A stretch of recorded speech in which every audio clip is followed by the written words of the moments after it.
ايه الفرق ما بين عضلات وتكوين اللعيب السوداني واللعيب المصري او الاوروبي؟ يعني اكيد دايما بيبقى الجزء الافريقي ده عندهم البدني اعلى، العضلات اعلى، ولا انا فاهم غلط؟ لأ، عندهم طبعًا بالطبيعة بتاعة البلد وطبيعة الأكل بتاعهم، اللي هو بيبقى الfat قليل عنده، فبيبقى عنده العضلات أكبر شوية، وكمان طبيعة البلد، الحَر، الجبال، الأرض فبتدي نفسها، ايوه. فبتدّي له قوة وقوة تحمُّل. بس طبعًا اللعيب العربي اللي هو التونسي، المصري، المغربي، دول لمّا بتشتغل عليهم بتلاقي أفضل نتيجة ممكنة من أي لاعب كورة. الجينات نفسها بتبقى قوية جدًا. لو أنت خدت بالك اللعيبة العرب لمّا بيطلعوا برّه ويركّزوا على جسمهم ويركّزوا على الأداء بتاعهم ويشتغلوا بتكنولوجي، لأ بيفرقوا كتير جدًا. اه طبعا ده حقيقي، بس آه، هو التكوين الاساسي هم هناك اقوى في آه. السودان.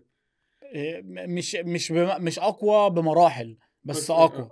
أقوى تكوين. بطبيعة البلد. مم. بس لو اتحط عليهم شغل كويس بيبقوا طب جامدين جدًا. وفهموا بقى ده هناك واستوعبوا اللي انت جاي بيه من امريكا أنا أول 17 يوم أنا انتقادات بس.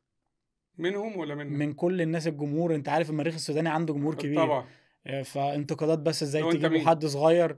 هم مش عارفين الcareer لسه، مش عارفين إن أنا كنت شغال في كذا، كذا اللي أنا فهم قُلتهم شايفين دلوقتي. سن فهُم صغير. شايفين سِن صغير وبيجري معاهم في الملعب وبيعمل، فأنتم إزاي تسلّموا الفريق ده؟ وكمان كان في حد هناك مع النادي تونسي، تونسي ألماني. مم. فكان عامل وقريب جدًا للناس هناك، فكان عامل إزاي عيل صغير زي ما كانوش بيقولوا كده. موافقين بيك. بس ثم ايه اللي حصل؟ كان معايا المدرب الإنجليزي اللي أنا اشتغلت معاه في إنجلترا، اسمه لي اه. كلارك. فادّاني بقى الفرصة. قال لي يعني قال لهم وإحنا في التمرين كل حاجة هتبقى تبع جيمي. هو مم. اللي هينظّم كل حاجة، هو الperformance manager بتاعي. فأنا كنت باسمع الانتقادات وساكت. كان أول ماتش هيقابلنا الماتش الأهلي. انت عملت حاجه في ماتش الاهلي ده مع بدر بنون ومع علي معلول ده الماتش التاني.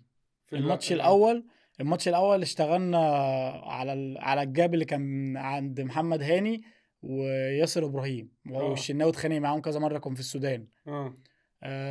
اشتغلت الأول على الحتّة البدنية دي، كان معايا 17 يوم. الدوري كان في السودان مدّينا لنا توقُّف، فالدنيا كانت تمام.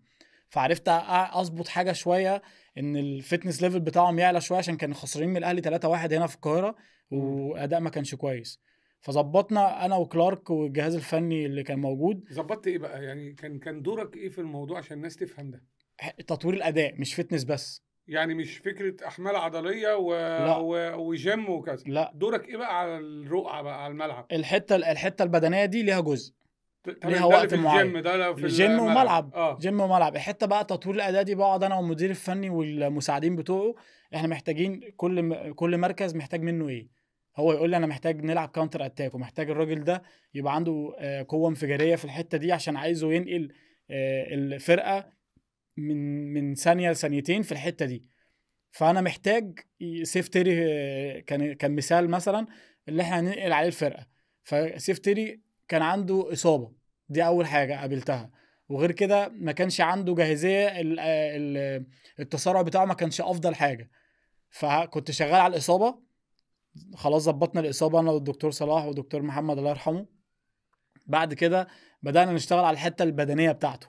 وكان سيف تيري كان كارثه. كان كارثه بالنسبه للاهلي. امم. كان افضل لاعب موجود في الحته دي.